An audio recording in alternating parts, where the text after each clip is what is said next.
everyone, Rico Berg, Realtor with BRIDGEWELL Real Estate Group, and welcome to my channel. In today's video, I am going to be talking about one of the questions that I get asked all the time, and it is, should I sell first or should I buy first? And this is a really interesting question, and part of the reason why it's interesting is because it's different for every single person.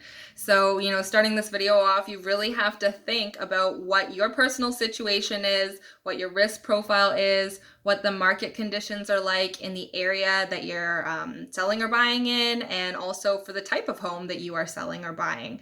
So, I'm going to try and give you as much information as I possibly can in this video, but if you are located in the Lower Mainland, then definitely feel free to reach out to me if you're looking for, a market evaluation, if you're looking to have this conversation personalized to you. I'm always here to help. If you haven't been to my channel before, then make sure to subscribe. I provide lots of educational videos on real estate. My goal is just to up the overall standard in the real estate industry and make sure that all of the buyers and the sellers and also the realtors are educated about really, really important information, and making sure that you guys feel empowered in the decisions that you're making, because real estate is a really, really big deal, and for a lot of people it's going to be the largest asset that you are ever buying or selling. So I'm here to help if you need me, and like, comment, as I said, subscribe, but if you have other things that you want me to talk about, then just let me know.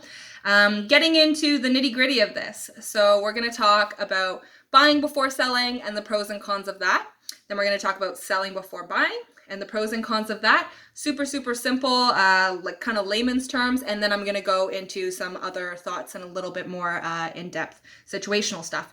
So buying before selling, the obvious pro to that one is that you know exactly what you're getting, and you know exactly where you're moving to. You don't need to worry about, well, if I sell my home first and I only have 2 months to move, is something that I like going to pop up during that time? So there's no real pressure as to, finding the right home, I guess. The right home will pop up when the right home pops up, and you'll purchase it, and then you will sell your home afterwards, and you're only going to sell your home if you find the right home. So that's an example of a pro for buying before selling. Now, if you're buying before selling, the con of that is that, okay, you've purchased this home. What if you can't sell your home in time now, right? What if you have to carry 2 mortgages? What if you don't line your dates up properly and your, purchase completion happens before your sale completion, so you don't have your funds yet, and you have to ask the bank for bridge financing, which can be quite expensive. So the cons of it is just that, you don't know what you don't know. You haven't sold your home yet. You don't know how much you sold it for. You don't know what dates it's for. You don't know, whether or not you're going to need bridge financing. There's a lot of unknowns when you buy before you sell. So that can make budgeting a little bit harder, and I think that that's probably one of the biggest difficulties when you buy before you sell, is just that budgeting aspect of things. What if your home sells for less than what you had actually anticipated? So it's definitely something to think about. Now, if we go into the pros and cons of selling before buying, the pros are, exactly the flip side. It's like, what you've sold your home for. In the situation that you've sold your home for more, maybe you can up your budget for your purchase, right? But if you've sold your home for less, well, you're going to need to readjust your expectations, but at least you know that in advance. So you know exactly what budget you're working with. Additionally, you know exactly what dates you're working with. So when you go to purchase a property, okay, well, I've sold my home and, I want to try and avoid bridge financing, so this is what I'm going to try to negotiate for. But again, if you do need to have the purchase and the sale line up in a way that doesn't exactly work properly, you'll be able to budget accordingly with regards to bridge financing, because you know exactly what your sale dates are. So that's a really big pro of that.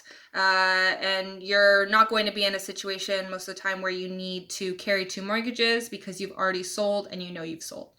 The con of selling before buying is, of course, what if something that, is your dream home doesn't come up during the time between when you've sold your home, like firm, and the deposit's been handed in up until the completion date? Do you have alternative accommodation if you don't find a home that's, acceptable to you or that you want? If we're dealing with a situation where there's low inventory, like literally just like, what if something doesn't come up? You can't control inventory in your market. It's something that, is out of your control. And so just thinking about those things, like, you might be forced into buying a property that isn't necessarily meeting all of your wants. Most of the time we find that, like, we'll be able to find properties that meet all of our clients' needs, but maybe not, that renovated one, turnkey ready, or if there's, limited inventory in a particular neighborhood that's really popular, things like that, right? So those are really the basics of the pros and cons of selling and buying first. When we're talking about buying first, I have a lot of people ask me about subject to sales. So what a subject to sale means is that you purchase a property subject to you selling your home. So this would be something that you do in a situation where you are buying before you're selling. The thing with that is that you really have to take into consideration what market you're in, right? The whole purpose of a subject to sale is to protect the buyer and provide a safety net for the buyer in the event that their home doesn't sell. That's something that a seller doesn't like.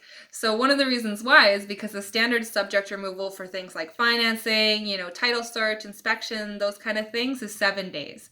But I've seen subject to sales that are subject removal periods of 60 days, 90 days. That's a long, like, blanket time for a buyer to back out of that purchase.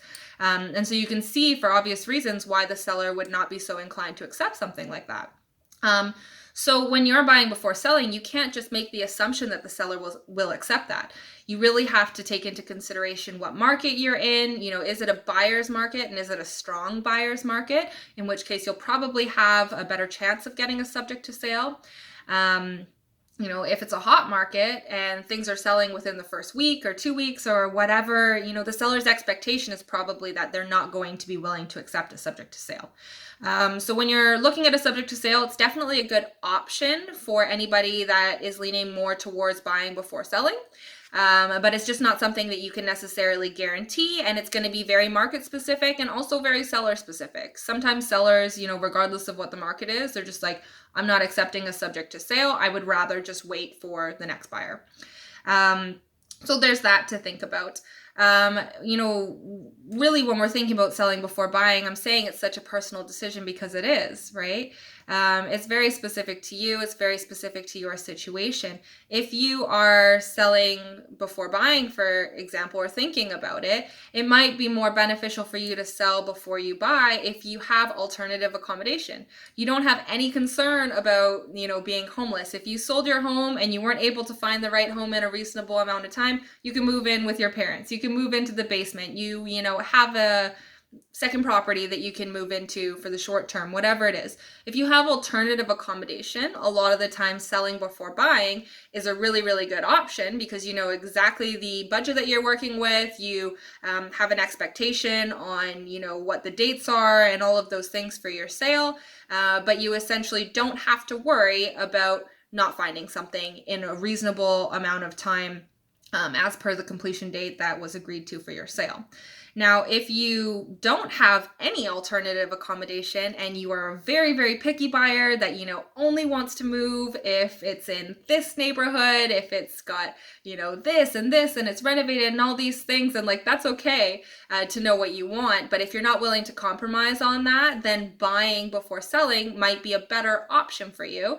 You just have to keep in mind that, when you are buying before selling, it is so, so, so important to make sure that you at least have a very, very good understanding of what your home could sell for before you go and purchase that property, because you don't know what budget you're working with. So you need to have an experienced realtor that's familiar with your market and your type of home. So someone that's local, that's, specialized to your type of property, that can provide you with the most accurate market evaluation based on all the information that they know, all of the data that they have, other sales, active properties, all of these moving pieces, getting that market evaluation before you buy so you know exactly what your home could realistically sell for and then also conservatively sell for. If you know, that your home, or let's say you don't ever know. So I guess if you have a realtor come through and they're an expert in the area and they're saying that your home could sell for $750,000, right? That's based on today's market. What if the market changes in a week or 2 or 3 or whatever it is, right? So, you know, also get a conservative number. It's like, I'm hoping for the best, but I'm expecting the worst. And, you know, even if my home only sells for $725,000, I can still comfortably purchase this property. So just, you know, kind of doing everything that you can proactively to make sure that you understand what your home could sell for conservatively, and making sure that the property that you're purchasing is within that conservative budget is a really important first step if you are going to buy before you sell. So I hope that kind of provides you with a little bit more information about, you know, the pros and cons of buying before selling, selling before buying, and what you should think about personally.